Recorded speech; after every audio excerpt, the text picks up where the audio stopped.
Halo sahabatku, selamat datang kembali di channel Kita Bercerita. Kali ini akan menceritakan tentang belum genap 1 minggu ayahku meninggal. Suami dan mertua pergi liburan bersama pelakor ke Lombok menggunakan uang warisan almarhum ayahku. Mereka tidak tahu akulah yang memegang kendali penuh semua itu. Kubuat mereka menjadi gelandangan. Sebelum ceritanya dimulai, silahkan tulis di kolom komentar, dari kota mana saja kalian berasal. Jangan lupa tekan like dan subscribe, agar channel ini bisa berkembang, dan bisa memberikan cerita yang lebih menarik lagi. Dunia seolah runtuh dan kehilangan seluruh warnanya bagi Sekar. Belum genap 7 hari yang lalu, ia masih bisa menggenggam tangan hangat ayahnya, mendengarkan nasihat bijaknya, dan merasakan perlindungan yang tulus. Namun kini, yang tersisa hanyalah gundukan tanah basah yang bertabur bunga kemboja. Kepergian sang ayah yang begitu mendadak meninggalkan lubang besar di hati Sekar, sebuah kehampaan yang tak terekspresikan, membuatnya linglung di tengah rumah besar yang mendadak terasa begitu sunyi dan dingin. Sebagai anak tunggal, Sekar adalah segalanya bagi almarhum ayahnya, seorang pengusaha properti dan perkebunan yang merintis segalanya dari bawah. Ayahnya tahu betul bagaimana watak menantunya, tumpuan hidup Sekar saat ini, yang sayangnya kerap silau oleh materi. Karena itulah, sebelum mengembuskan napas terakhir, sang ayah telah mengatur segala aspek hukum dan finansial dengan sangat rapi melalui notaris kepercayaan keluarga. Sebuah rahasia besar yang sengaja disimpan rapat rahasia bahwa seluruh kendali aset, rekening, hingga bisnis keluarga jatuh sepenuhnya ke tangan Sekar secara mutlak. Namun, di tengah duka yang masih menggelayut hitam, alih-alih mendapatkan sandaran bahu dari sang suami, Prasetyo, Sekar justru dihadapkan pada kenyataan yang mengiris kalbu. Pagi itu, rumahnya mendadak sepi. Tanpa pamit, tanpa kata-kata penghibur, Prasetyo beserta ibu mertuanya, Ibu Ratna, pergi meninggalkan rumah. Lewat selembar pesan singkat yang dingin, Prasetyo hanya mengatakan bahwa mereka butuh refreshing, keluar kota demi menenangkan pikiran setelah ketegangan beberapa hari ini. Sore harinya, kebenaran yang sesungguhnya terkuak seperti hantaman ombak yang memecah karang. Sahabat karib Sekar, seorang pramugari, mengirimkan sebuah pesan singkat berantai di aplikasi percakapan, lengkap dengan tangkapan layar dari unggahan media sosial yang dikunci. Di sana, di dalam kabin pesawat kelas bisnis menuju Lombok, tampak Prasetyo dan Ibu Ratna sedang tersenyum lebar. Namun, mereka tidak berdua. Di samping Prasetyo, duduk seorang wanita muda bernama Tias, wanita yang selama ini kerap dicurigai Sekar sebagai orang ketiga dalam rumah tangganya. Lebih menyakitkan lagi, pada keterangan foto yang diunggah oleh wanita tersebut, tertulis kalimat yang sangat melukai harga diri Sekar. Liburan mewah berkat rezeki tak terduga. Terima kasih, Mas sayang dan Ibu restu. Sekar terduduk lemas di lantai kamarnya. Dadanya sesak. Air matanya menetes bukan lagi karena duka kehilangan ayah, melainkan karena pengkhianatan yang begitu keji. Prasetyo ternyata berhasil mencairkan salah satu cek darurat di meja kerja almarhum ayahnya senilai ratusan juta rupiah. Sebuah dana yang sengaja disiapkan untuk operasional bulanan rumah tangga. Dengan uang warisan yang masih basah oleh air mata duka itulah, suaminya membawa serta ibu kandungnya dan sang wanita simpanan untuk menikmati kemewahan di pulau eksotis Lombok. Mereka merayakan penderitaan Sekar di atas uang milik almarhum ayahnya. Ibu Ratna, sang mertua yang selama ini selalu menuntut perhatian dan materi dari Sekar, ternyata sepenuhnya merestui hubungan terlarang tersebut. Mereka mengira, dengan wafatnya sang ayah, Sekar kini sebatang kara, lemah, dan bisa dengan mudah disingkirkan setelah seluruh hartanya dikuras habis. Mereka tidak pernah tahu bahwa uang ratusan juta yang mereka bawa lari itu hanyalah butiran debu kecil dari seluruh imperium bisnis yang kini berada di bawah kendali jemari Sekar. Sekar menghapus air matanya dengan perlahan. Tatapan matanya yang semula sayu dan penuh duka, kini berubah menjadi tajam, sedingin es. Kesedihan itu seketika menguap, digantikan oleh keteguhan hati yang luar biasa. Ia menyadari bahwa menangis tidak akan mengubah keadaan, dan meratapi pengkhianatan hanya akan membuat mendiang ayahnya bersedih di alam sana. Ayahnya mendidiknya untuk menjadi wanita yang kuat, bukan wanita yang pasrah ditindas. Kalian mengira bisa menginjak-injak kehormatan ayahku dan menguras keringatnya untuk kesenangan kalian sendiri. Bisik Sekar pelan pada kesunyian kamar. Kalian salah besar. Permainan baru saja dimulai. Dengan langkah yang tenang namun pasti, Sekar berjalan menuju meja kerjanya. Ia membuka laptop, lalu menghubungi pihak notaris keluarga serta manajer keuangan utama perusahaan peninggalan ayahnya. Melalui sistem perbankan korporat yang akses penuhnya baru saja diaktifkan atas namanya, Sekar mulai memeriksa seluruh pergerakan rekening. Hal pertama yang ia lakukan adalah memblokir semua kartu kredit tambahan yang dipegang oleh Prasetyo. Ia juga membekukan rekening bersama yang selama ini digunakan untuk keperluan operasional rumah tangga, menyisakan saldo nol. Tak berhenti sampai di situ, Sekar menghubungi pihak manajemen Hotel Bintang 5 di Lombok, tempat di mana Prasetyo dan rombongannya memesan kamar villa mewah dengan pemandangan laut. Karena hotel tersebut berada di bawah jaringan relasi bisnis almarhum ayahnya, tidak sulit bagi Sekar untuk membatalkan seluruh reservasi dan pembayaran yang menggunakan kartu atas nama keluarga mereka, tepat di saat rombongan itu sedang dalam perjalanan udara. Sekar tahu, saat pesawat mendarat nanti, kebahagiaan palsu mereka akan segera berganti menjadi kepanikan. Mereka mengira Sekar adalah wanita lemah yang bisa dibodohi. Namun, Sekar akan memastikan bahwa setiap rupiah yang mereka nikmati dengan cara yang tidak halal itu akan dibayar tuntas dengan harga diri yang hancur. Langkah awal untuk membuat mereka menyadari arti dari kehilangan yang sesungguhnya telah dipersiapkan dengan sangat matang dan elegan, tanpa perlu caci maki ataupun amarah yang sia-sia. Waktu menunjukkan pukul 2 siang ketika pesawat yang membawa Prasetyo, Ibu Ratna, dan Tias mendarat di Bandara Internasional Lombok. Di Jakarta, di dalam ruang kerjanya yang sejuk, Sekar duduk dengan tenang. Secangkir teh hangat menemani jemarinya yang sesekali mengetuk meja, sementara layar laptop di hadapannya menampilkan pembaruan status pembatalan transaksi yang ia lakukan 1 jam lalu.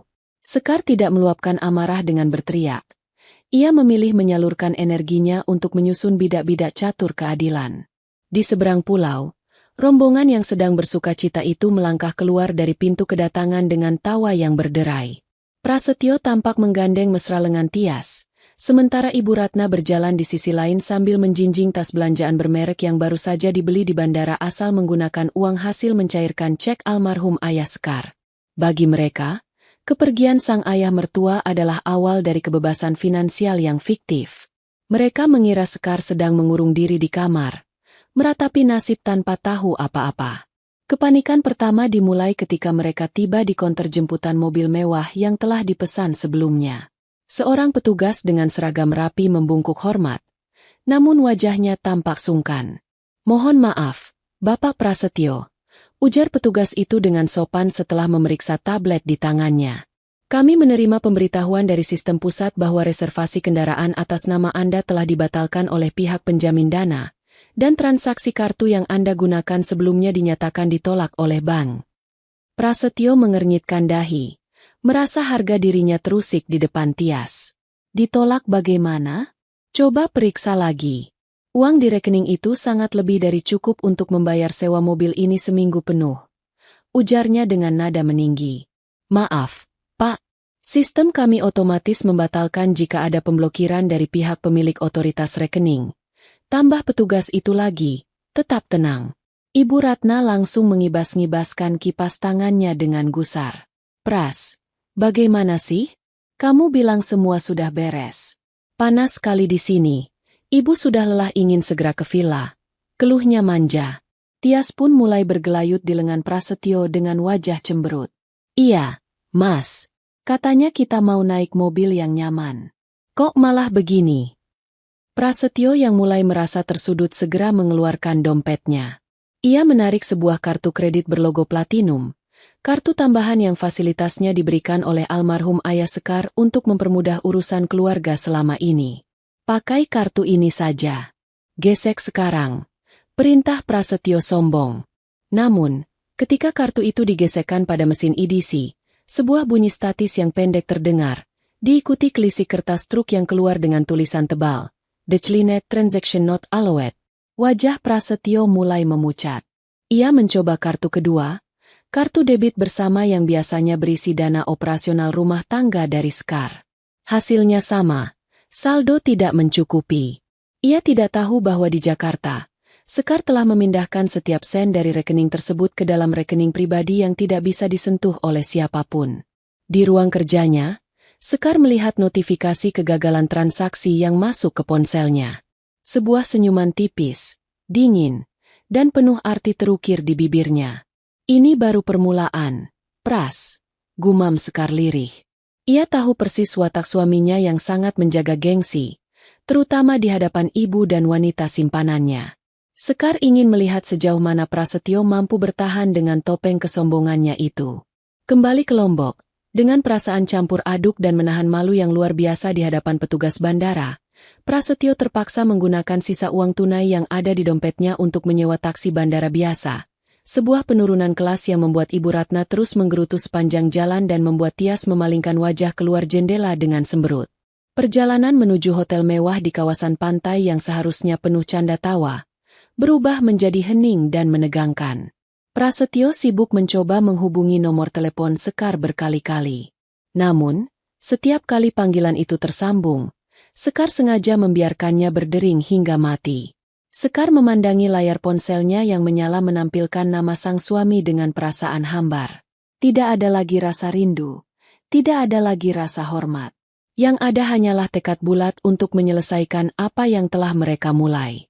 Ketika taksi akhirnya tiba di lobi Hotel Bintang 5 yang megah itu, Prasetyo mencoba meyakinkan dirinya sendiri bahwa situasi di bandara hanyalah kesalahan teknis dari pihak bank. Ia melangkah menuju meja resepsionis dengan dagu terangkat, mencoba mengembalikan wibawanya yang sempat runtuh. "Selamat sore. Saya ingin melakukan proses check-in untuk private villa atas nama Prasetyo," ucapnya dengan percaya diri. Resepsionis wanita yang ramah itu tersenyum dan dengan cekatan memeriksa komputer di hadapannya. Namun, perlahan senyuman itu berubah menjadi ekspresi penuh penyesalan. "Mohon maaf yang sebesar-besarnya, Bapak Prasetyo. Kami baru saja menerima instruksi langsung dari manajemen pusat 1 jam yang lalu. Reservasi untuk private villa atas nama Anda telah dibatalkan karena seluruh deposit dana yang masuk dari rekening korporat keluarga Bapak dialihkan dan ditarik kembali oleh Ibu Sekar selaku pemilik sah aset." Mendengar nama Sekar disebut dengan begitu lugas oleh pihak hotel, jantung Prasetyo serasa berhenti berdetak. Dunia di sekitarnya mendadak berputar. Ibu Ratna yang berada di belakangnya langsung membelalakan mata, sementara Tias melepaskan pegangan tangannya dari lengan Prasetyo dengan ekspresi terkejut yang tidak bisa disembunyikan. Rahasia yang mereka simpan rapat, kini mulai runtuh seiring dengan terbukanya tabir kekuasaan yang sesungguhnya dipegang oleh Sekar. Udara sore di lobi hotel mewah itu terasa begitu mencekam bagi Prasetyo. Nama Sekar yang diucapkan oleh resepsionis bergema di telinganya bagai hantaman gada yang keras. Untuk pertama kalinya, rasa percaya diri yang selama ini ia agungkan runtuh seketika. Di sampingnya, Ibu Ratna mulai panik dan memegangi lengan putranya dengan kencang, sementara Tias melangkah mundur 1 pijakan, menatap Prasetyo dengan pandangan yang tak lagi penuh kekaguman. "Maksud Mbak bagaimana ya?" tanya Prasetyo, mencoba menahan getaran di suaranya agar tetap terdengar tegas. "Istri saya, Sekar, sedang ada di Jakarta. Dia tidak mungkin membatalkan kamar ini. Tolong periksa sekali lagi, mungkin ada kesalahan nama." Resepsionis itu tetap mempertahankan senyum profesionalnya, meskipun tatapannya memancarkan ketegasan. "Kami sudah memeriksa ulang, Bapak Prasetyo. Instruksi ini datang langsung dari legalitas korporat pusat kami yang terhubung dengan kepemilikan aset mendiang Bapak Hendrawan, ayah dari Ibu Sekar. Hak akses finansial atas nama Anda telah dicabut secara absolut sejak siang tadi. Jadi, kami tidak bisa memproses check-in kecuali Anda bersedia membayar penuh dengan dana pribadi baru." "Berapa biayanya untuk seminggu?" sela Ibu Ratna dengan nada ketus, mencoba ikut campur demi menyelamatkan harga diri keluarga di depan Tias. "Tinggal digesek saja dari uang tunai yang dicairkan Prasetyo kemarin, kan bisa?" Resepsionis itu menghitung cepat pada komputernya. Untuk tarif private villa dengan fasilitas yang sudah dipesan, total biayanya adalah 85 juta rupiah, Ibu. Dan karena ini pemesanan mendadak setelah pembatalan sistem, kami memerlukan pembayaran di muka secara tunai atau kartu yang valid. Mendengar nominal tersebut, Ibu Ratna terkejut hingga menutup mulutnya. Sementara itu, Keringat dingin mulai membasahi punggung Prasetyo. Uang tunai yang ia bawa dari pencairan cek kemarin sebagian besar sudah habis digunakan untuk membeli tiket pesawat kelas bisnis, pakaian mewah untuk Tias, dan perhiasan yang diminta ibunya sebelum mereka berangkat. Sisa uang tunai di dompetnya saat ini tidak akan cukup bahkan untuk membayar 1 malam di hotel tersebut. Sementara itu, di kediamannya di Jakarta, Sekar sedang duduk di tepi ranjang kamar almarhum ayahnya. Kamar itu masih menyisakan aroma minyak kayu putih dan parfum khas sang ayah. Sekar memeluk foto sang ayah dengan erat, membiarkan keheningan menguatkan jiwanya. Ia tidak berniat membalas dendam dengan cara berteriak atau melabrak. Baginya, ketenangan adalah senjata terbaik. Ia tahu betul, saat ini suaminya sedang menanggung rasa malu yang teramat sangat. Sebuah hukuman yang jauh lebih menyakitkan bagi seorang pria yang egois seperti Prasetyo. Ponsel Sekar kembali bergetar di atas meja. Layarnya menyala, menampilkan nama Mas Prasetyo untuk yang kesekian kalinya. Kali ini, Sekar memutuskan untuk mengangkatnya. Ia menarik napas dalam-dalam, menata emosinya agar tetap datar dan tenang. "Halo, Mas," ucap Sekar. Suaranya terdengar begitu lembut namun dingin, tanpa ada nada cemas sedikit pun. "Sekar, kamu di mana? Apa-apaan ini?" Prasetyo langsung memberondong dengan nada tinggi begitu panggilan tersambung, mengabaikan fakta bahwa ia sedang berada di tempat umum. "Kenapa semua kartu kredit Mas diblokir? Rekening bersama juga kosong. Dan pihak hotel bilang kamu yang membatalkan semua villa kami. Kamu tahu tidak? Mas dan Ibu telantar di sini." Sekar tersenyum tipis di seberang telepon. "Oh, kalian telantar di Lombok, Mas? Bersama Tias juga?" Pertanyaan yang keluar dari mulut Sekar membuat lidah Prasetyo mendadak keluh. Suaranya yang tadinya meninggi langsung tercekat di tenggorokan. Ia menoleh ke arah Tias dengan tatapan panik. "Kak, kamu tahu dari mana? Dunia ini sempit, Mas. Apalagi jika kalian menggunakan uang duka dari almarhum ayahku untuk merayakan kebersamaan kalian." Jawab Sekar dengan nada yang teramat tenang, namun setiap katanya bagai sembilu yang menyayat. "Ayah belum genap 1 minggu meninggal. Pras, kamarmu masih berbau duka, tapi kamu memilih pergi berlibur dan membawa ibumu serta wanita lain dengan uang yang bukan hakmu. Sekar, dengarkan Mas dulu, ini tidak seperti yang kamu pikirkan. Mas hanya ingin menghibur ibu yang stres karena mengurus pemakaman." "Cukup, Prasetyo," potong Sekar, beralih memanggil nama lengkap suaminya tanpa embel-embel, "Mas. Aku tidak butuh penjelasan atau kebohongan lagi. Mulai detik ini, semua fasilitas yang berasal dari keluarga saya resmi dihentikan. Nikmatilah liburan kalian di Lombok dengan kemampuanmu sendiri." "Sekar, jangan keterlaluan kamu. Kamu tidak bisa melakukan ini pada suamimu sendiri. Saya ini kepala keluarga." Prasetyo mulai panik, menyadari posisi tawar yang ia miliki runtuh total. Kepala keluarga yang menghormati istrinya tidak akan membawa wanita lain menggunakan uang warisan mertuanya. "Selamat sore, Prasetyo." Sekar langsung mematikan sambungan telepon sebelum Prasetyo sempat membalas. Ia kemudian mematikan ponselnya dan meletakkannya kembali ke meja. Perasaan lega yang aneh menyelimuti hatinya. Beban duka itu perlahan terangkat, digantikan oleh kesadaran baru bahwa ia kini memegang kendali penuh atas hidupnya sendiri. Di lobi Hotel Lombok, Prasetyo menatap layar ponselnya yang menggelap dengan pandangan kosong. Ia mencoba menghubungi kembali, namun nomor Sekar sudah tidak aktif. Ibu Ratna yang melihat kepanikan putranya langsung mendesak. "Bagaimana, Pras? Apa kata Sekar? Dia sudah mengirim uangnya?"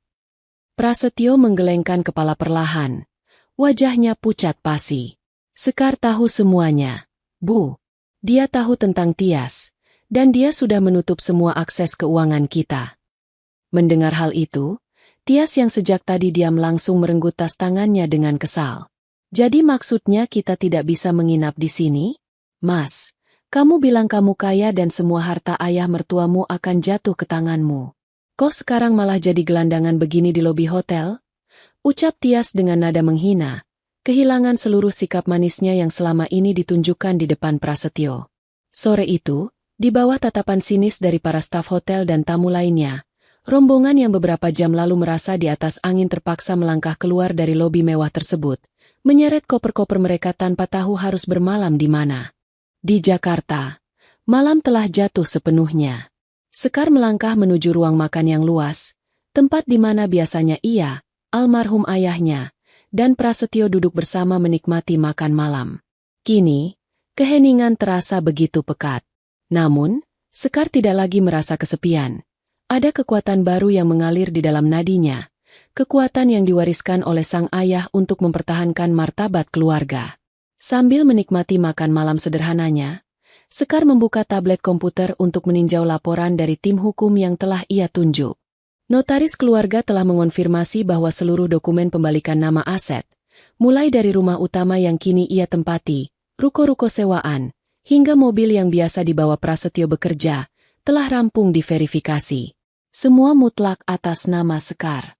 Prasetyo hanyalah seorang menumpang yang selama ini menikmati segala fasilitas tanpa pernah tahu diri. "Ayah," bisik Sekar pelan, menatap lurus ke arah kursi kosong di ujung meja yang dulu selalu ditempati ayahnya. Sekar tidak akan membiarkan kerja keras ayah seumur hidup dijadikan ajang pamer oleh orang-orang yang tidak tahu terima kasih. Sekar akan pastikan mereka pulang ke tempat di mana mereka seharusnya berada. Sementara itu, ribuan kilometer dari Jakarta, suasana malam di Mataram, Lombok, terasa bagai neraka dunia bagi Prasetyo.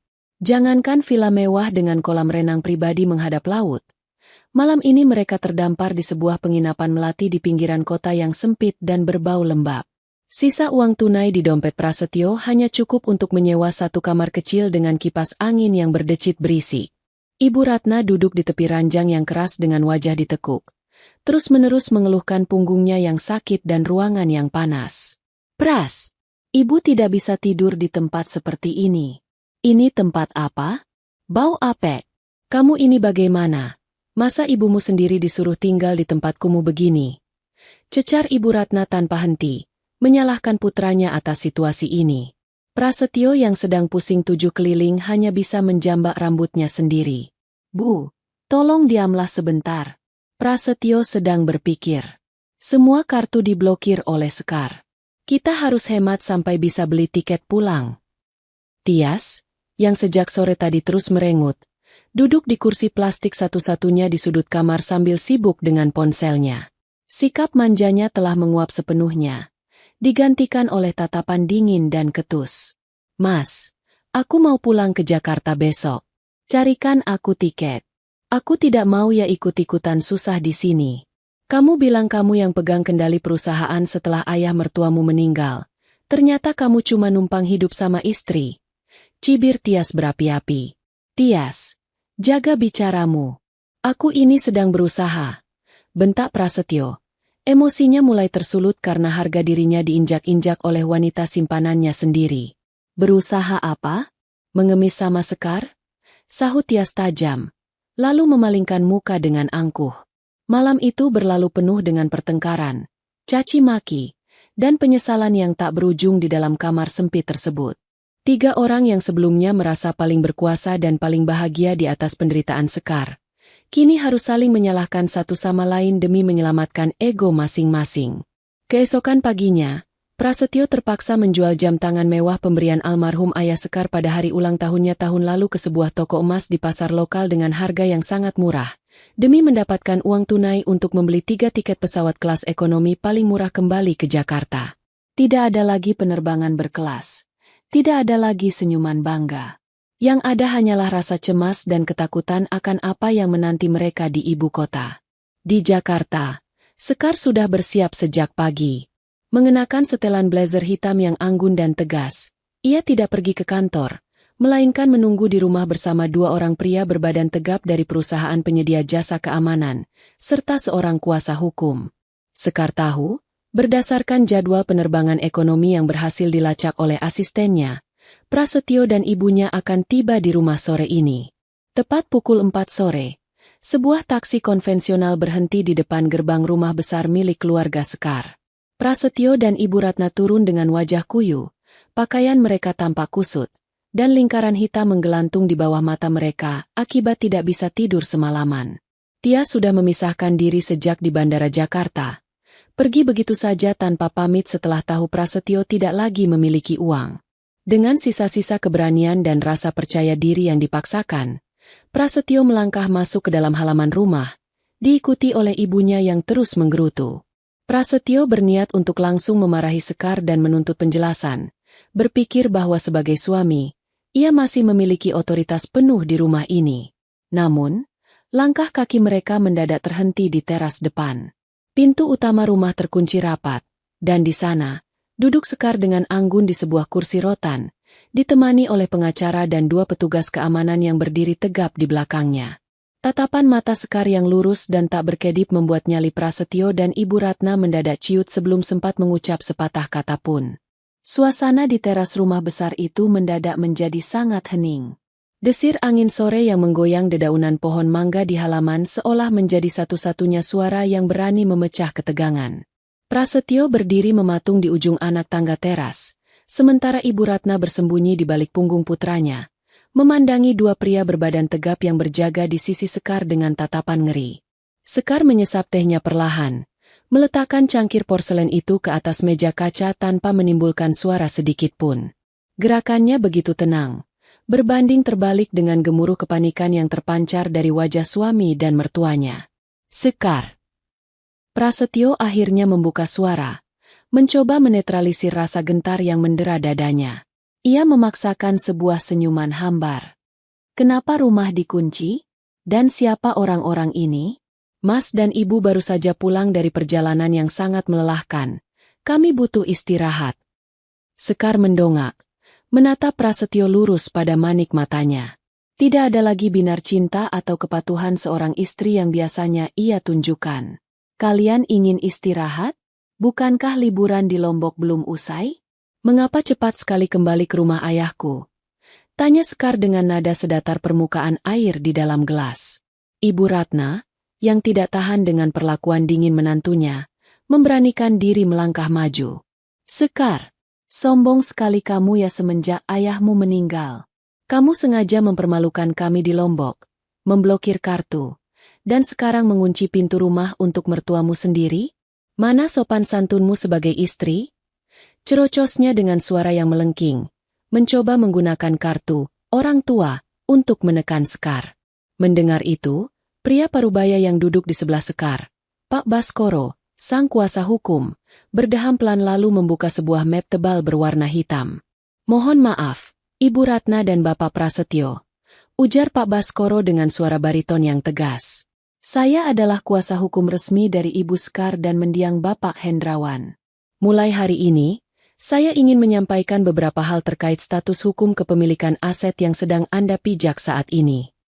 Prasetyo mengernyitkan dahi. Firasat buruknya kian menjadi-jadi. Status hukum apa? Ini rumah istri saya. Berarti ini rumah saya juga sebagai suaminya. Secara hukum, tidak demikian, Bapak Prasetyo. Lanjut Pak Baskoro sambil menyodorkan selembar dokumen bersertifikat resmi.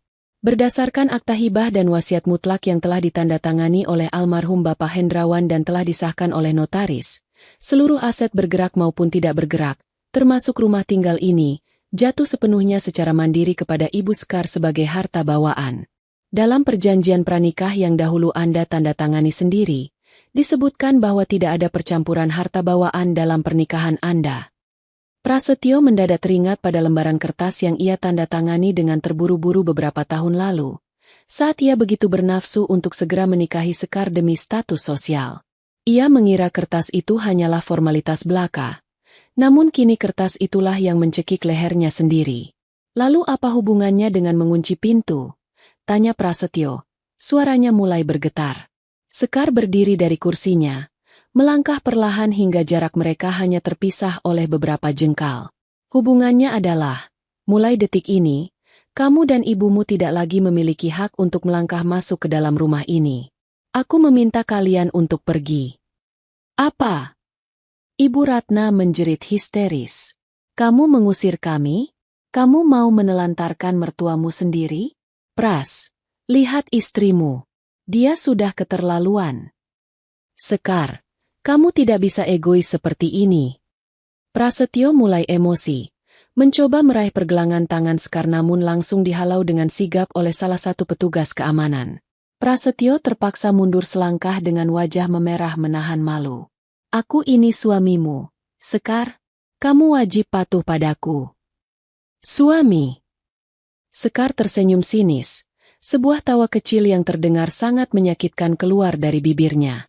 Suami mana yang tega meninggalkan istrinya yang sedang dalam masa idah duka, membawa uang warisan mertuanya yang baru saja dimakamkan, lalu bersenang-senang dengan wanita lain di hotel mewah?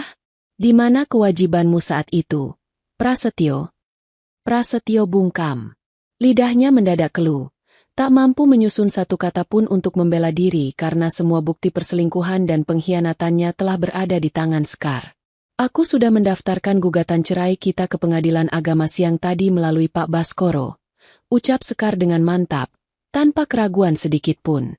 Segala bentuk nafkah dan hak tinggalmu di sini telah gugur karena pelanggaran berat yang kamu lakukan terhadap pernikahan kita. Sekar kemudian memberi isyarat mata kepada petugas keamanan. Kedua petugas itu bergerak ke samping teras, mengambil 4 buah kardus besar yang sudah dipaking rapi dengan lakban, lalu meletakkannya di hadapan Prasetyo dan Ibu Ratna. Semua pakaian dan barang-barang pribadi milikmu dan ibumu yang dibawa dari rumah lama kalian dulu sudah aku kemas. Tidak ada satupun barang milik keluarga ayahku yang boleh kalian bawa, kata Sekar dingin. Silakan ambil barang-barang kalian, dan pergilah dari sini sebelum aku meminta petugas keamanan untuk mengeluarkan kalian secara paksa dari area komplek. Ibu Ratna menatap kardus-kardus itu dengan pandangan tidak percaya. Air matanya mulai menetes, bukan karena menyesal atas kelakuannya, melainkan karena menyadari bahwa kehidupan mewah yang selama ini ia nikmati secara cuma-cuma telah berakhir. Rumah megah, mobil mewah, dan pelayan-pelayan yang siap sedia, semuanya lenyap dalam sekejap mata. Prasetyo, bagaimana ini? Pras? Kita mau tinggal di mana? Ratap Ibu Ratna sambil mengguncang-guncang bahu putranya. Prasetyo menatap Sekar dengan pandangan memelas. Mencoba mencari sisa-sisa kelembutan yang dulu selalu ia eksploitasi dari istrinya. Sekar, Mas mohon maafkan Mas. Mas hilaf. Mas janji akan memutuskan hubungan dengan Tias. Tolong jangan lakukan ini pada Mas dan Ibu. Namun, hati Sekar sudah membatu. Rasa sakit atas pengkhianatan di tengah duka wafatnya sang ayah telah menghapus seluruh rasa iba yang pernah ada. Ia membalikkan badannya, memunggungi Prasetyo dan Ibu Ratna, lalu melangkah menuju pintu utama rumah. Waktu untuk meminta maaf sudah habis saat kamu memutuskan naik ke pesawat menuju Lombok dengan uang ayahku, Pras. Ucap Sekar tanpa menoleh lagi.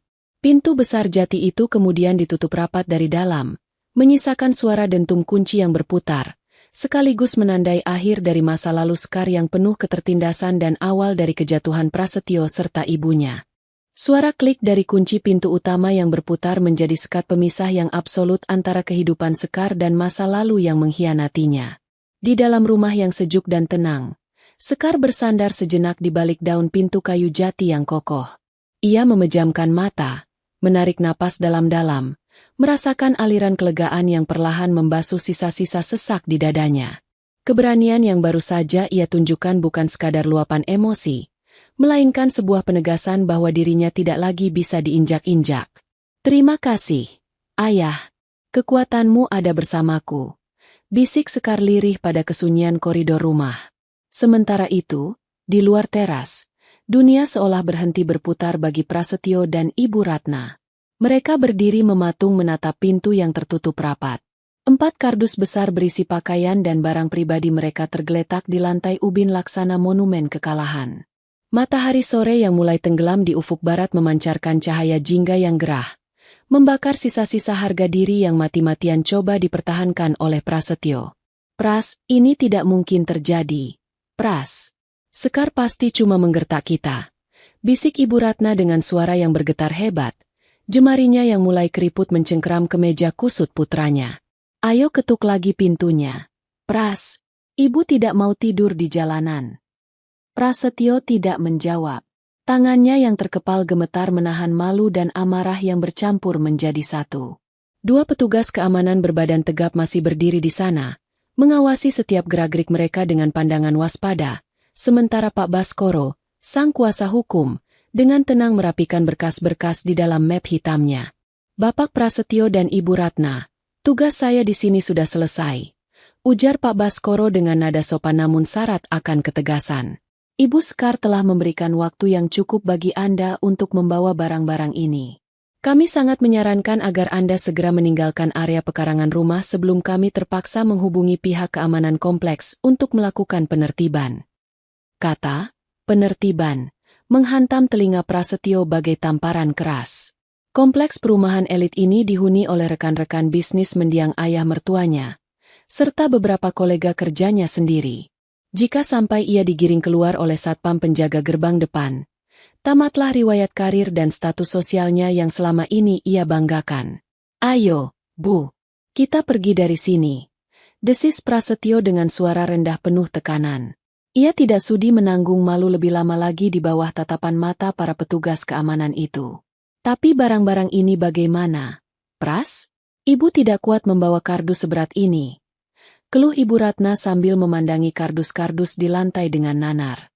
Dengan terpaksa, pria yang beberapa hari lalu memesan tiket pesawat kelas bisnis dan bersikap layaknya jutawan di Lombok itu kini harus membungkuk, mengangkat 2 kardus besar sekaligus dengan kedua tangannya. Otot-otot lengannya menegang, peluh dingin bercucuran dari pelipisnya, membasahi pakaian yang sudah 2 hari tidak diganti. Ibu Ratna, dengan langkah yang gontai dan napas yang terengah-engah, terpaksa menyeret 2 kardus sisanya menyusuri jalanan aspal kompleks yang sepi. Dari balik tirai jendela lantai 2, Sekar berdiri memperhatikan siluet suami dan mertuanya yang berjalan menjauh menuju gerbang luar. Tidak ada air mata yang tumpah dari pelupuk mata Sekar. Rasa sedihnya telah habis terkuras saat ia mendapati kenyataan bahwa suaminya bersenang-senang di atas uang duka ayahnya. Yang ada kini hanyalah tekad untuk menata kembali puing-puing hidupnya yang sempat retak. Sekar berjalan menuju meja riasnya. Di sana terletak sebuah buku catatan kecil berwujud agenda kerja peninggalan sang ayah. Ia membukanya halaman demi halaman, membaca baris demi baris instruksi dan sistem manajemen perusahaan yang harus ia pimpin mulai minggu depan. Sekar tahu, proses perceraian di pengadilan tidak akan selesai dalam 1 atau 2 hari. Prasetyo pasti akan mencoba segala cara untuk menuntut harta Gonogini atau meminta bagian. Namun, dengan dokumen pranikah dan bukti otentik perselingkuhan yang sudah ia amankan, Sekar siap menghadapi badai hukum apapun. Langkah pertama sudah selesai, ucap Sekar pada bayangannya di cermin. Tatapan matanya kini memancarkan aura seorang wanita mandiri, tegas, dan berwibawa. Sekarang, saatnya memastikan bahwa mereka benar-benar merasakan bagaimana rasanya merangkak dari titik paling bawah, tanpa nama besar keluarga Hendrawan di belakang mereka. Sementara malam mulai menjemput ibu kota, Prasetyo dan ibunya terduduk lesu di halte bus luar kompleks. Di hadapan mereka, 4 kardus kumal itu menjadi satu-satunya harta yang tersisa. Ponsel Prasetyo berdering, menampilkan sebuah pesan singkat dari Tias yang berisi kalimat pemutusan hubungan secara sepihak karena mengetahui Prasetyo telah jatuh miskin. Pengkhianatan yang ia tanam kepada Sekar kini berbuah manis pada dirinya sendiri, menyisakan penyesalan yang membakar jiwa di tengah bisingnya jalanan malam. Malam kian larut membungkus ibu kota dengan udara yang gerah dan bising. Di halte bus yang remang-remang di pinggiran jalan raya utama, Prasetyo duduk termenung memandangi layar ponselnya yang retak. Pesan singkat dari Tias, yang menyatakan bahwa hubungan mereka telah berakhir, bagaikan garam yang ditaburkan di atas luka yang menganga. Wanita yang ia puja, yang ia belikan perhiasan mewah menggunakan sisa uang duka mertuanya, pergi begitu saja tanpa menoleh sedikit pun setelah tahu semua sumber dananya telah dipotong habis oleh Sekar. Di sampingnya, Ibu Ratna terus meratap, menyandarkan kepalanya yang pening pada salah satu kardus pakaian. Pras, Ibu lapar. Kita belum makan sejak turun dari pesawat tadi sore. Uangmu benar-benar sudah habis? Tanya ibunya dengan suara serak, kehilangan seluruh nada ketus yang biasanya selalu mendominasi.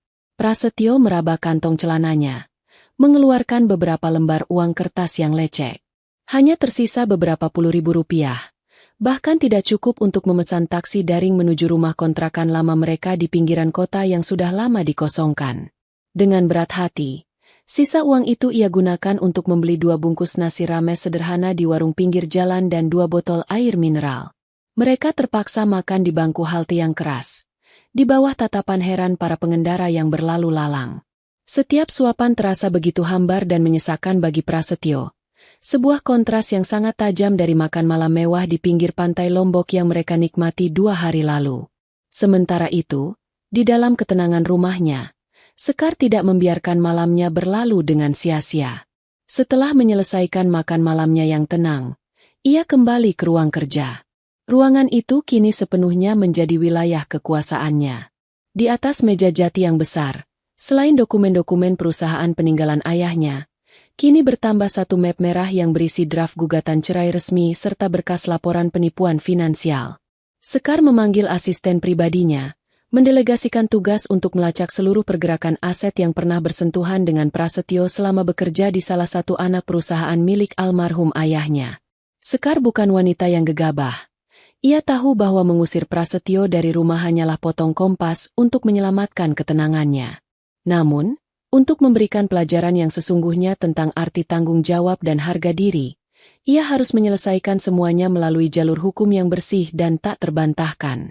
Pastikan besok pagi seluruh audit internal di divisi pemasaran selesai. Perintah Sekar melalui sambungan telepon dengan suara yang tegas dan berwibawa. Saya mendengar ada beberapa kejanggalan dalam laporan keuangan perjalanan dinas yang dipimpin oleh Prasetyo bulan lalu. Jika ditemukan ada penyalahgunaan dana sekecil apapun, segera serahkan buktinya kepada Pak Baskoro. Baik, Ibu Sekar. Semuanya sedang diproses oleh tim auditor. Jawab sang asisten di seberang sana dengan penuh hormat. Setelah menutup telepon, Sekar berjalan menuju jendela besar yang menghadap ke halaman depan. Lampu-lampu taman yang benderang memantulkan bayangan dirinya yang tampak begitu tegap. Berada di posisi ini membuatnya sadar bahwa kemandirian adalah perisai terbaik bagi seorang wanita. Dahulu, ia terlalu mengalah, terlalu mempercayakan urusan luar kepada Prasetyo karena ingin menjadi istri yang berbakti. Namun, pengkhianatan di tengah duka wafatnya sang ayah telah membuka matanya lebar-lebar. Bakti yang buta hanya akan mengundang penindasan. Keesokan paginya, matahari terbit membawa babak baru. Sekar telah rapi dengan setelan kerja yang elegan, siap untuk melangkah ke kantor pusat perusahaan ayahnya untuk pertama kali sebagai pemimpin tertinggi. Sebelum berangkat, Pak Baskoro datang membawakan kabar terbaru yang sudah bisa ditebak. Ibu Sekar, gugatan cerai sudah resmi terdaftar di Pengadilan Agama. Selain itu, tim audit kami menemukan bahwa Bapak Prasetyo terbukti melakukan penggelapan dana operasional kantor senilai hampir 150 juta rupiah selama 6 bulan terakhir, yang diduga digunakan untuk membiayai keperluan pribadi di luar sepengetahuan Anda. Lapor Pak Baskoro tenang. Sekar tersenyum tipis. Tatapan matanya sedingin es di pagi hari.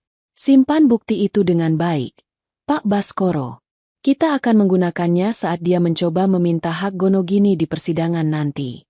Biarkan dia tahu bahwa setiap rupiah yang dia ambil dengan cara tidak jujur akan mengantarkannya pada konsekuensi yang sangat besar. Di sudut kota yang lain, di sebuah kamar kos petak yang sempit dan pengap yang terpaksa mereka sewa dengan sisa perhiasan Ibu Ratna yang digadaikan, Prasetyo terbangun dengan tubuh yang kaku dan kepala yang berdenyut nyeri. Saat ia menyalakan ponselnya, sebuah email notifikasi dari bagian personalia perusahaan masuk. Isinya sangat singkat namun mematikan. Surat penonaktifan jabatan dan pemanggilan atas dugaan pelanggaran kode etik finansial. Prasetyo terduduk lemas di lantai semen yang dingin. Segala kemudahan, jabatan, dan kehormatan yang ia nikmati selama ini ternyata hancur dalam waktu kurang dari 1 minggu setelah wafatnya sang mertua. Di hadapannya kini tidak ada lagi jalan pintas menuju kekayaan. Yang ada hanyalah kenyataan pahit bahwa dirinya kini harus menghadapi tuntutan hukum dari istri yang dulu ia anggap lemah dan bisa dikendalikan. Pagi itu, langit ibu kota diselimuti awan mendung yang tebal, seolah mencerminkan suasana hati Prasetyo yang kian hari kian terhimpit. Dengan kemeja putih yang pudar dan celana kain yang mulai longgar karena berat badannya yang turun drastis, ia berdiri di koridor Pengadilan Agama Jakarta Selatan. Tidak ada lagi sapaan hormat dari para staf. Tidak ada lagi aroma parfum mahal yang biasa melekat pada tubuhnya. Yang tersisa hanyalah kecemasan yang mendalam saat memandangi pintu ruang sidang utama yang masih tertutup. Di sampingnya, Ibu Ratna duduk di bangku kayu panjang dengan wajah yang tampak jauh lebih tua dari usia sebenarnya. Kerutan di dahinya kian mendalam, dan matanya terus memandang ke lantai dengan tatapan kosong. Kehidupan di kamar kos petak yang sempit, bising, dan panas selama 2 minggu terakhir ini telah mengikis habis sisa-sisa kesombongan wanita paruh baya tersebut. "Pras, apakah tidak ada jalan telantar lagi?" bisik Ibu Ratna dengan suara serak, nyaris meratap. "Cobalah bicara baik-baik dengan Sekar nanti. Katakan padanya, kamu menyesal. Mintalah bagian sedikit saja dari harta ayah mertuamu agar kita bisa mengontrak rumah yang lebih layak." Prasetyo menarik napas berat. Tenggorokannya terasa kering. "Prasetyo akan coba, Bu." Bagaimanapun, Prasetyo masih suaminya secara hukum. Dia tidak bisa begitu saja membuang kita ke jalanan tanpa memberikan sepeser pun hak Gonogini. Tepat pukul 9 pagi, pintu ruang sidang terbuka.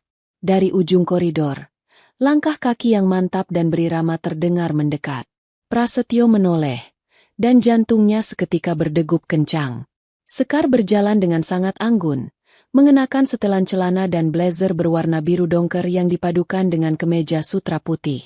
Rambutnya disanggul rapi, menampilkan leher jenjang dan anting mutiara yang minimalis namun berkelas. Wajahnya tampak segar, bersih dari sisa-sisa duka, memancarkan aura seorang wanita yang kini memegang kendali penuh atas takdirnya sendiri. Di sampingnya, Pak Baskoro berjalan membawa tas kerja kulit yang tebal, diikuti oleh 2 orang asisten hukum. Saat mata mereka bertemu, Prasetyo mencoba melangkah maju untuk menyapa. "Sekar, bisa kita bicara sebentar sebelum sidang?" Panggilnya dengan suara yang sengaja dilembutkan, mencoba memelas. Namun, Sekar bahkan tidak menghentikan langkahnya. Ia melewati Prasetyo dan Ibu Ratna begitu saja, seolah-olah kedua orang itu hanyalah embusan angin lalu yang tidak berarti. Tatapan matanya lurus ke depan, dingin, dan penuh ketegasan. Pengabaian yang begitu elegan itu membuat Prasetyo merasa dirinya seketika menyusut, tak lebih dari sebutir debu di lantai pengadilan. Di dalam ruang sidang yang ber-AC dingin, proses mediasi dimulai. Hakim mediator, seorang pria parubaya dengan kacamata yang bertengger di hidungnya, memeriksa berkas gugatan cerai yang diajukan oleh Sekar. "Bapak Prasetyo," ujar hakim mediator setelah membaca ringkasan kasus. Pihak penggugat, Ibu Sekar, mengajukan gugatan cerai dengan alasan adanya pelanggaran berat terhadap komitmen pernikahan, pengabaian di masa duka, serta adanya bukti perselingkuhan yang nyata.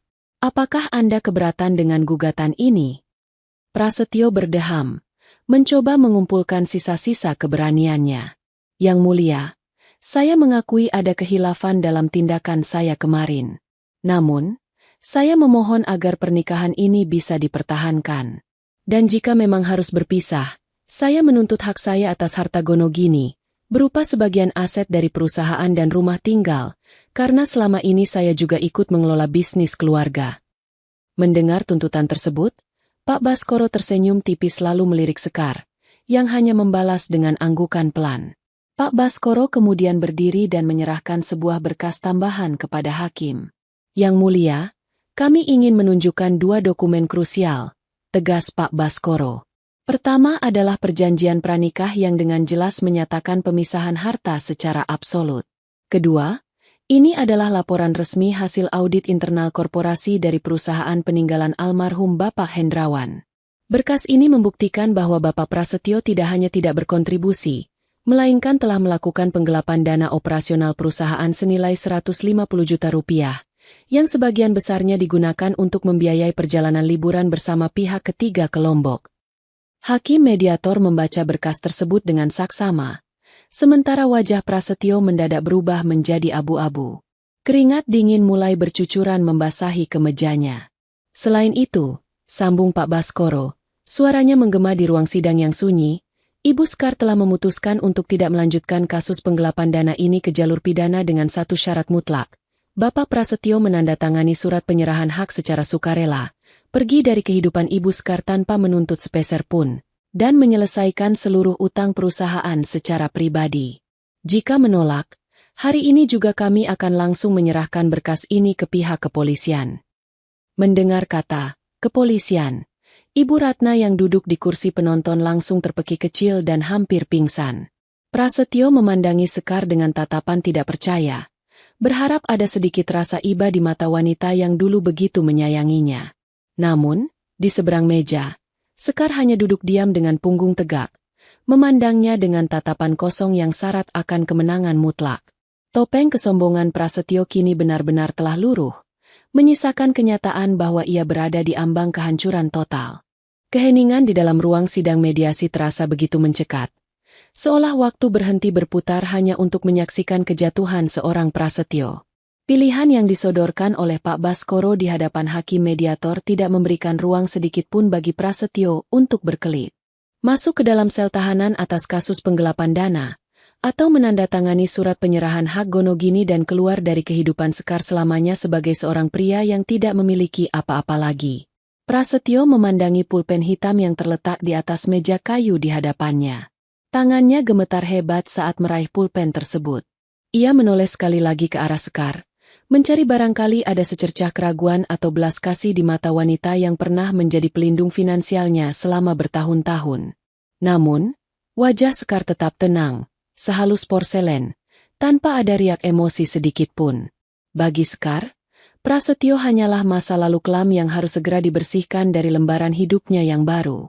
Dengan napas yang terasa berat dan sesak, Prasetyo akhirnya menggoreskan tanda tangannya di atas kertas bermeterai tersebut. Ketukan palu hakim mediator setelahnya terdengar bagai lonceng kematian bagi seluruh ego dan kesombongan keluarga Prasetyo. Mediasi dinyatakan selesai dengan kesepakatan mutlak dari kedua belah pihak, ujar hakim mediator seraya menutup berkas. Begitu sidang ditutup, Sekar langsung berdiri. Ia merapikan blazer biru dongkernya dengan gerakan yang sangat anggun. Tanpa mengucapkan sepatah kata pun kepada Prasetyo ataupun Ibu Ratna yang masih terduduk lemas di bangku belakang, Sekar melangkah keluar dari ruang sidang. Langkah kakinya terdengar begitu ringan dan pasti, menggema di sepanjang koridor pengadilan, meninggalkan bayang-bayang hitam yang selama ini membebani pundaknya. Di luar gedung pengadilan, angin segar menyambut Sekar.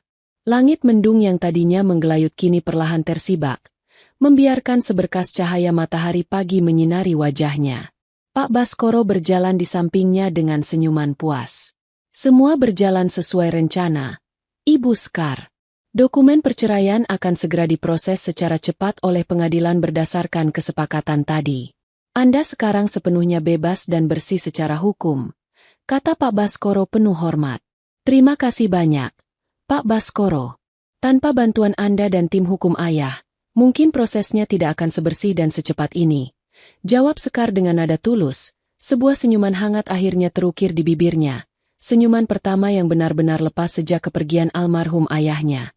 Itu sudah menjadi kewajiban saya untuk menjaga putri tunggal Bapak Hendrawan, balas Pak Baskoro seraya berpamitan menuju mobilnya. Sekar tidak langsung pulang ke rumah. Ia meminta sopir pribadinya untuk mengantarkannya ke area pemakaman tempat almarhum ayahnya dikebumikan. Di sepanjang perjalanan, Sekar memandangi hiruk-pikuk kota Jakarta dari balik jendela mobil mewah peninggalan ayahnya. Ia merasa seperti terlahir kembali. Wanita yang dulu selalu mengalah demi menjaga perasaan suami yang tidak tahu diri, kini telah bertransformasi menjadi sosok yang mandiri, kuat, dan dihormati. Setibanya di pemakaman, Sekar berjalan perlahan menyusuri jalan setapak di antara rerumputan hijau yang basah oleh sisa hujan semalam. Ia berhenti di depan sebuah nisan bertuliskan nama ayahnya. Sekar bersimpuh, mengusap permukaan batu nisan yang dingin itu dengan lembut, lalu menaburkan bunga-bunga segar yang dibelinya di gerbang depan. Ayah, bisik Sekar. Suaranya bergetar namun penuh dengan keteguhan hati. Sekar sudah menyelesaikan semuanya dengan cara yang elegan, seperti yang selalu ayah ajarkan. Orang-orang yang berniat buruk pada keluarga kita sudah mendapatkan tempat yang semestinya. Mulai besok, Sekar akan memimpin perusahaan ayah dengan sebaik-baiknya. Sekar berjanji akan menjaga nama baik dan warisan ayah. Air mata Sekar menetes. Namun kali ini bukan air mata duka atau rasa sakit hati karena pengkhianatan. Itu adalah air mata kelegaan dan rasa syukur. Ia tahu, di suatu tempat di luar sana, Prasetyo dan ibunya harus berjuang keras di sebuah rumah petak sempit, menanggung malu dan utang yang menumpuk tanpa bisa lagi mengusik kehidupannya. Sementara itu, Sekar melangkah meninggalkan area pemakaman dengan kepala tegak.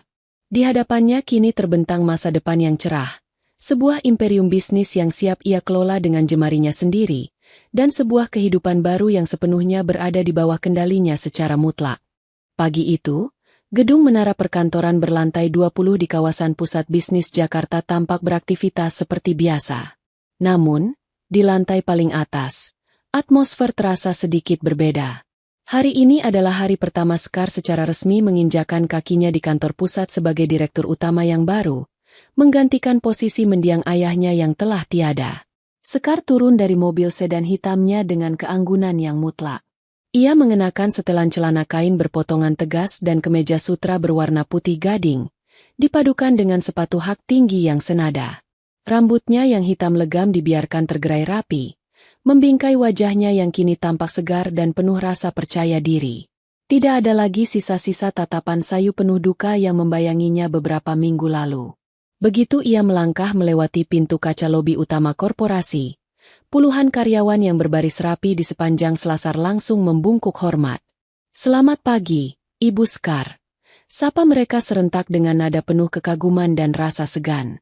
Sekar membalas sapaan itu dengan sebuah senyuman tipis yang ramah namun syarat akan wibawa. Ia berjalan dengan langkah yang pasti menuju ruang kerja utama di ujung koridor.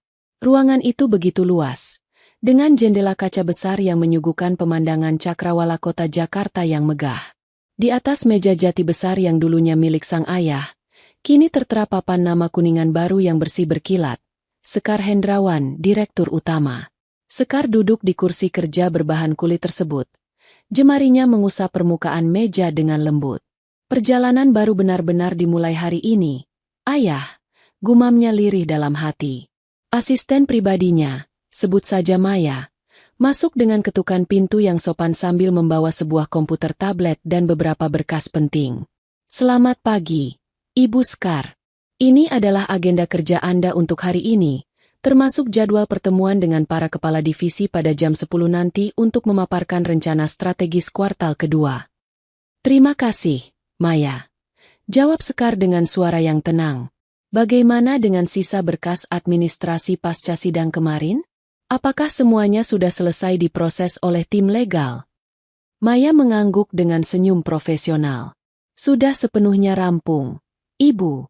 Seluruh status kepegawaian mantan suami Anda, Bapak Prasetyo, telah resmi dicabut pertanggal kemarin atas dasar pelanggaran berat.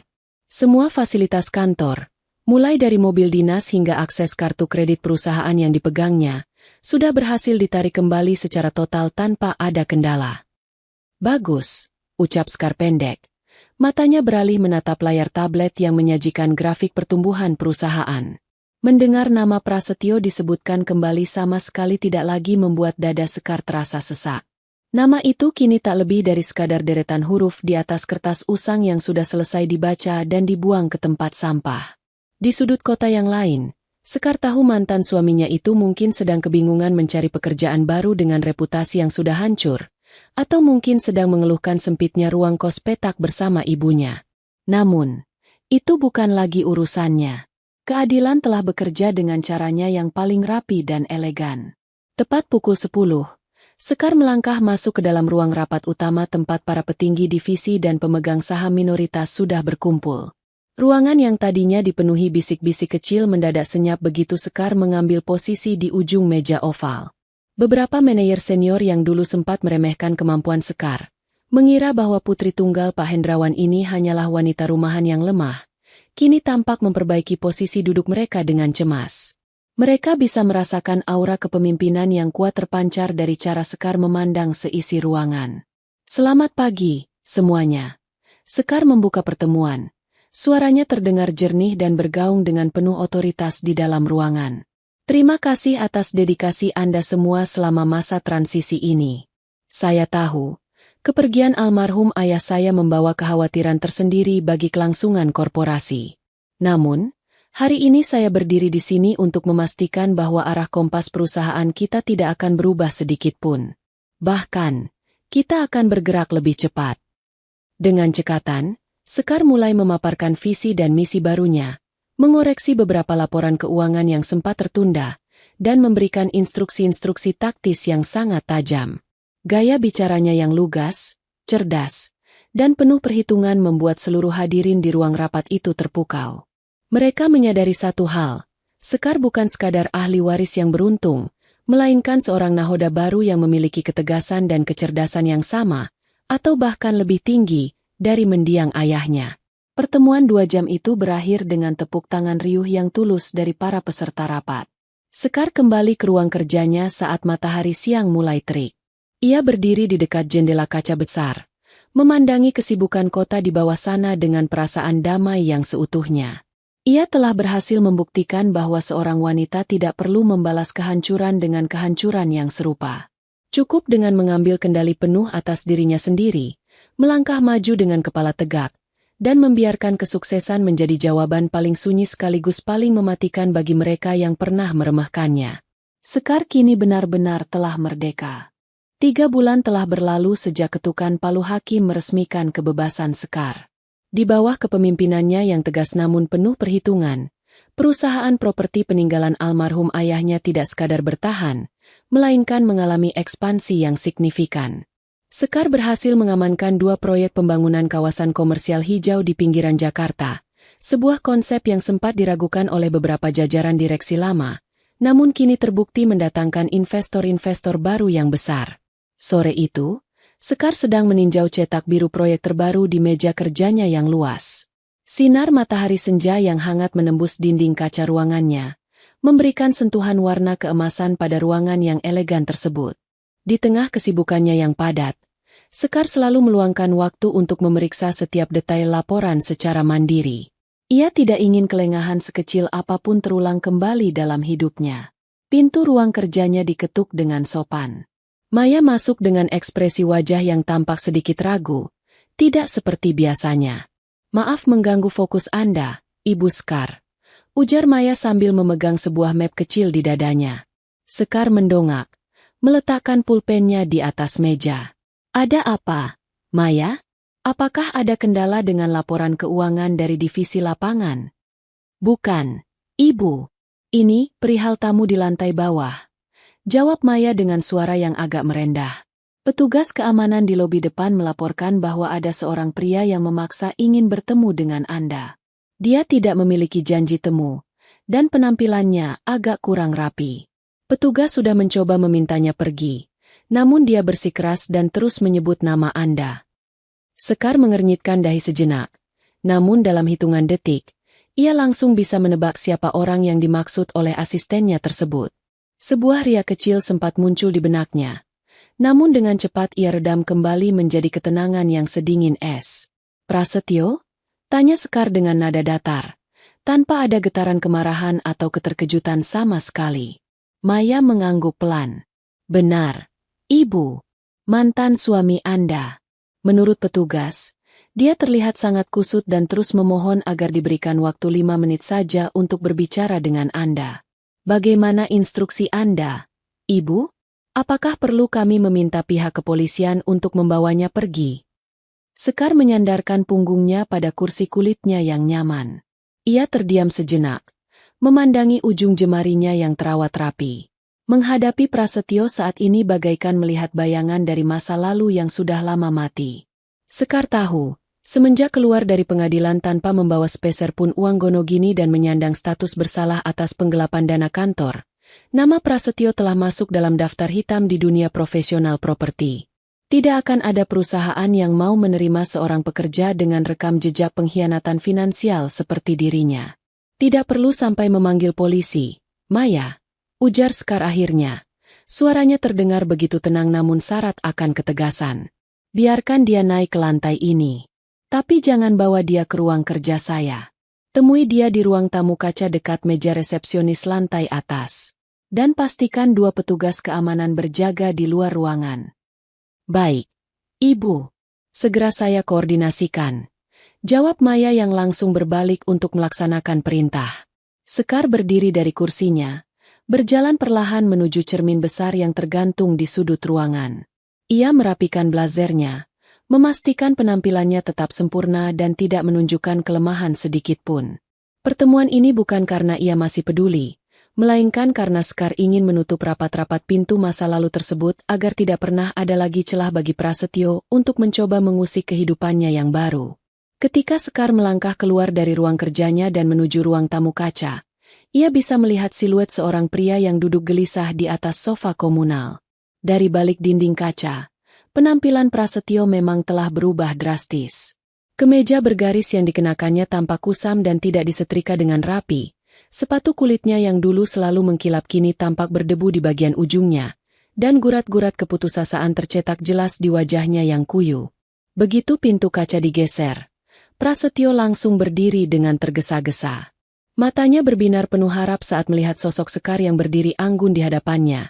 Sosok wanita yang dulu selalu ia remehkan, namun kini menjelma menjadi sosok yang begitu tinggi dan tak terjangkau oleh jemarinya. Ruang tamu berkaca itu terasa begitu sunyi saat Sekar melangkah masuk.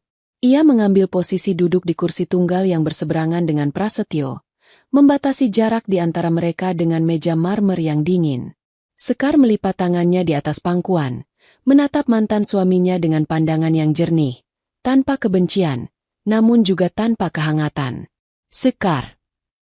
Suara Prasetyo terdengar parau, bergetar menahan luapan emosi yang berkecamuk di dadanya. Ia kembali duduk dengan perlahan. Pundaknya merosot layaknya pria yang telah kehilangan seluruh daya hidupnya.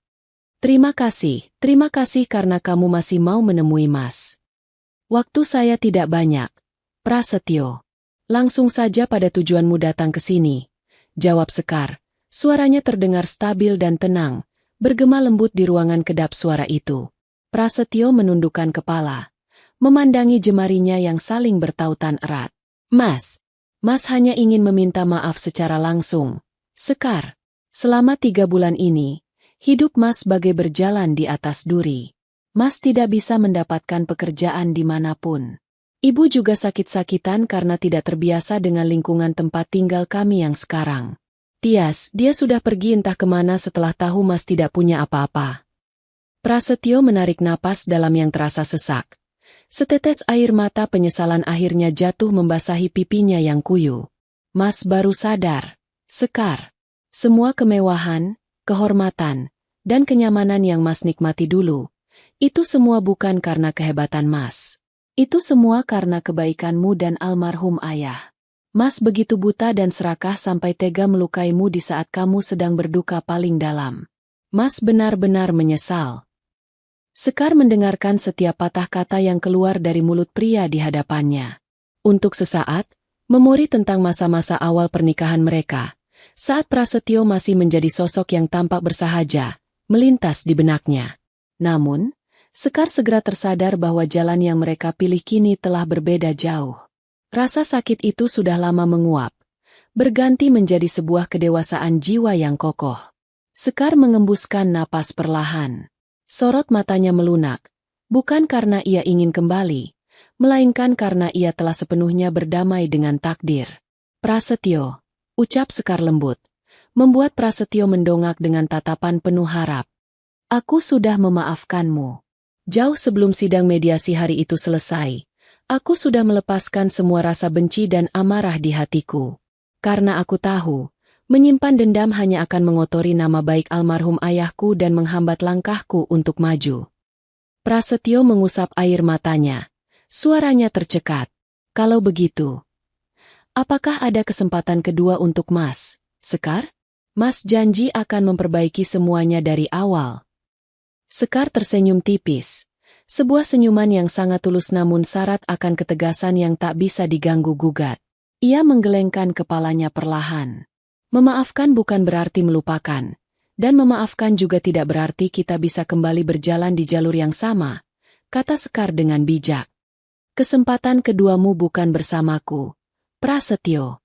Kesempatan keduamu adalah menjalani hidupmu yang sekarang dengan jujur, merawat ibumu dengan baik, dan belajar untuk menghargai sekecil apapun rezeki yang kamu dapatkan tanpa harus silau oleh harta orang lain. Itulah cara terbaikmu untuk menebus kesalahan masa lalu. Sekar kemudian berdiri dari kursinya. Ia mengambil sebuah amplop putih dari dalam blazernya lalu meletakkannya di atas meja. Ini adalah bantuan terakhir dariku, atas nama kemanusiaan dan rasa hormatku yang tersisa untuk ibumu. Gunakan ini untuk biaya pengobatan Ibnu Ratna dan modal usaha kecil-kecilan di tempat tinggalmu yang baru. Tolong, jangan pernah datang ke kantor ini lagi. Prasetyo menatap amplop tersebut dengan dada yang bergemuruh hebat. Rasa haru, malu, dan penyesalan yang mendalam bercampur menjadi satu. Di saat ia telah mengkhianati dan mencuri uang keluarga Sekar, wanita yang dikhianatinya itu justru tetap mengulurkan bantuan dengan cara yang sangat terhormat, tanpa merendahkan harga dirinya sedikitpun. Terima kasih, Sekar. Terima kasih banyak. Bisik Prasetyo dengan suara yang nyaris hilang, tertahan oleh tangis penyesalan yang tidak bisa lagi ia bendung. Ia menyadari sepenuhnya bahwa ia telah kehilangan seorang wanita yang luar biasa berharga, sebuah kehilangan yang akan ia sesali seumur hidupnya. Sekar membalikan badan dan melangkah keluar dari ruang tamu kaca tanpa menoleh lagi. Pintu bergeser menutup dengan halus. Saat ia berjalan menyusuri koridor menuju ruang kerjanya, Sekar menatap lurus ke arah jendela besar yang menampilkan pemandangan langit sore yang bersih dan cerah. Di dalam hatinya, Sekar merasakan sebuah ketenangan yang seutuhnya. Ia telah berhasil menyelesaikan badai rumah tangganya bukan dengan api yang membakar, melainkan dengan air keikhlasan yang menyejukkan.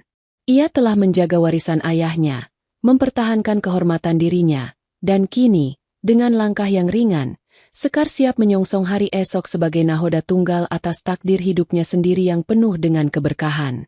Dari kisah tadi, kita belajar bahwa setiap perjalanan hidup selalu membawa pesan yang berharga.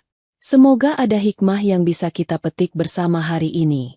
Kalau kalian suka dengan cerita seperti ini, silakan tekan tombol like dan subscribe sebagai bentuk dukungan kamu untuk channel ini. Terima kasih sudah meluangkan waktu kalian. Tetaplah menjadi bagian dari channel Kita Bercerita ini, dan sampai jumpa di kisah inspiratif berikutnya.